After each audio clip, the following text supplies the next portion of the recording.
Welcome back. As of course, today's News in Focus, we are completely focused on tomorrow's budget speech, which will be delivered by Finance Minister Godongwana. And if anything is to go by, South Africans may be in for another squeeze by treasury, as certain hikes could occur. The question is, how is it going to be conducted? Joining me now to begin these conversations, I'd like to welcome Hamza Goolam-Mahomed, who is the Foreign Treasury and Financial Institution Manager at AlBaraka Bank. Hamza, assalamu alaikum wa rahmatullahi wa barakatuh, and jazakallah so much for joining us. Wa alaikum assalam wa rahmatullah. Jazakallah for us for having me on the show. No, it's an absolute pleasure. I don't know, Hamza, and the reason I'm asking, I don't know, it's because you speak to every South African, you speak to many of the economists, and it just seems to be a sense of cautious optimism or outright pessimism as to what Godongwana is actually going to be discussing tomorrow. Yeah, no, I think it's 100% correct. That is South Africa is not much of a balanced country in that sense, and things either go really our way or they go the other way around. But I think just generally, the government is in a little bit of a pickle with where we are at the moment in terms of the pressures to increase spending and the drives to try and improve economic growth in the country and increase the pace of growth in the country and bring down unemployment, etc. And where they're going to find funds to do all of that is the question that's on everyone's mind. Here's the thing, Hamza. The 3% GDP growth. Now, let's take Davos, for example. I mean, Team South Africa went there selling this idea that we can reach it. It's not a fantasy. But the question is when it comes to government spending, how much is government really willing to push that button to allow for that GDP growth to happen? Of course, some of it is out of its control. One needs to look at geopolitical tensions and look at other factors that could contribute. But how much is government, in your view, Hamza, really willing to push that button to allow for that potential GDP growth of 3%?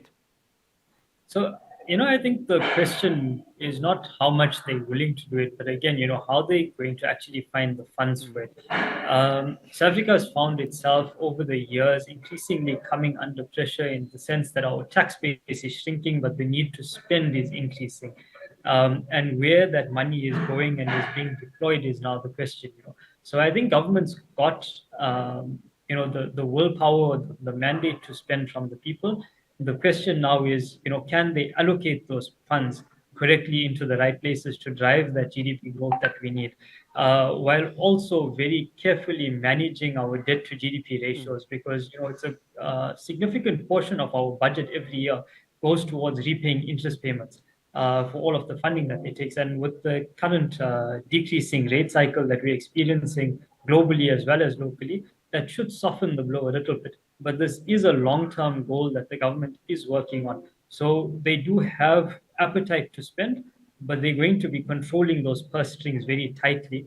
And that's what we're looking for to see from the Honorable Minister when he does come on tomorrow night, is to say that they are spending and that spending is going to be channeled correctly into the places where it's going to have maximum impact without, throwing too much into the debt markets to continue financing these spending projects that they need to embark on.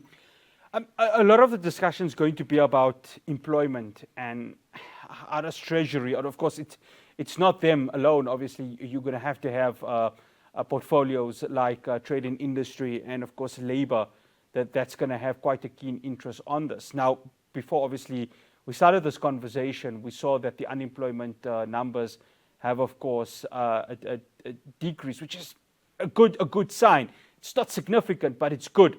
But how much does tomorrow's speech really need to find a way of allowing more jobs to be created? Now, government will say, of course, the private sector needs to play its part, and they're not wrong with regards to that. But how much does government, in terms of how Treasury moves forward, really need to push another button of creating employment, especially that in the public sector?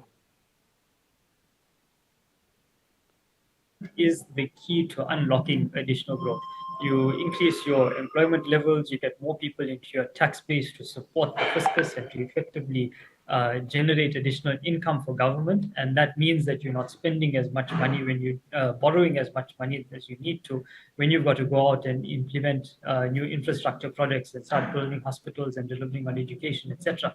The problem is that our government employment is already, I think, that's the biggest sector that they're spending money in at the moment. In the region of around 30% of the budget goes towards salaries, and that's an issue that can't be maintained and sustained at a high level. That those jobs need to be created in the private sector, and so what we'd be looking for are things like the youth grants that go out to companies for taking in unemployed youth and training them up in traineeships and learnerships. Policies like that are the ones that help to create skills within the unemployed sector and make these unemployed individuals within the country more employable and allow them to better be absorbed into the workforce. Hamza, last year you and I, just after the budget speech was delivered, spoke about Jafekra tapping into the gold reserves. And a lot of our discussion was, look, on paper it seemed like a very, very good idea. 365 days on, Hamza, are we still looking back and saying, well, this is still, in a long term, something that is quite good to just help out the fiscus that this country really needs a sense of stability in? I think tapping into reserves like that are short-term, relief programs, if you will. Those types of funds coming into the fiscus will help relieve some debt burden, that help to push one or two projects off the ground, but they're not really going to create long-term sustainable measures into the economy that's going to drive long-term sustainable growth. So, it worked when it was there. The rates were fantastic when the government decided to sell to free up those funds and to bring in those rands for the foreign holdings that they had. It's not something that they can do again and again and again. It was a one-off thing they had to do. And this year, I think, the importance would be on focusing on, how they're going to be raising additional funds, where they're going to help grow that tax base again. And big things that we're looking at, is there going to be an increase to the fuel levy, for example? We haven't had any fuel levy increases over the last 2 years. Is that going to be brought back in? We haven't had any adjustments to medical tax credits. So are they going to start reintroducing those medical tax credits or taking funds out from there, putting it towards NHI and getting NHI off the ground? Is there going to be any talk about how are they going to adjust personal income tax brackets as something that affects all of us? Is it going to stay the same as it did last year, where they didn't adjust the tax brackets and, basically as people's increases came in, they paid a little bit more tax? Is that going to be one of the mechanisms of, bringing in more tax without an actual tax increase? So these are the things I think we're going to be looking out for in this year's budget particularly. Hamza, state-owned entities. Last year, Godongwana was quite vociferous in saying that it's not going to happen. Looking at this year, you've got Transnet, who's got some sort of a turnaround strategy. We've got the South African Post Bank, which you've got one section of the Government of National Unity, and I'm specifically referring to the Communications Department, which is headed by Solly Malatse, which is the Democratic Alliance, another partner of the GNU, saying that, well, there has to be a consideration of privatization. But of course, Godongwana, who is a deployee of the ANC, would say, well, maybe there's still a way to try and save it. When it comes to state-owned entities, I know there's going to be a lot of discussions amongst the GNU partners of how that's going to handle. But I want to talk on politics. I want to talk on the SOEs itself. 700 billion, I mean, that's the number that has been mentioned since 2013, has been spent on rescuing state-owned entities in the last 12 years. Does Treasury really need to go another step further in helping state-owned entities? And I'm specifically referring to Eskom, which is, of course, the heartbeat of all of these SOEs within the country. I think the government has taken a hard stance with the SOEs. And we've seen that over the last couple of years in Godongwana's budget speeches, the medium term and the annual one at the beginning of the year. And they've said, no more money coming to you guys. You don't know how to spend it and how to use it properly. Of course, there is a need for these SOEs to generate additional income, but that's not going to happen with money being thrown at them by government in the budget speeches like this, and that's not going to happen with them unable to compete with private sector competition. You've got Postbank that's going up against the likes of your Postnet and the Ramcos and uh, the other smaller package handlers that can do what the post office is supposed to be doing, but they're doing it so much more efficiently at a slightly higher cost. I think that's where the key is for the SOEs. The SOEs need to find efficiencies, and if they get those efficiencies out of partnering with the private sector, out of bringing in private sector expertise into their operations, then we will see them generating the kind of income that they should be generating. There's no reason why they can't be operating at the same level as private sector enterprises, particularly with their need to deal with government directly. And government departments should be dealing only with SOEs when it comes to executing on those services that the SOEs provide. So politically, it's a little bit of a strangle. You're going to have the SOEs fighting for money and asking Treasury for assistance and for bailouts and that sort of thing, assistance in paying off the interest repayments or providing guarantees. And I don't think beyond providing certain government guarantees, we're going to see anything from the finance minister in terms of we're going to be throwing an additional 100 million, 200 million, few billion rands at you guys to help you get to where you need to be. That time has come where they need to start producing and performing for themselves and showing those numbers that the funds that are being given to them or have been given to them is being deployed correctly.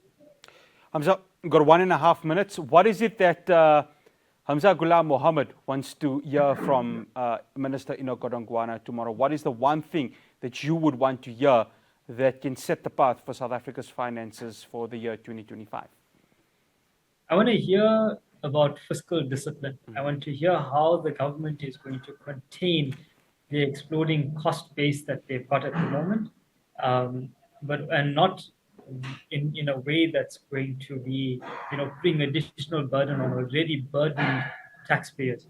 We always hear about how taxpayers and how citizens of the country need to be tightening their belts.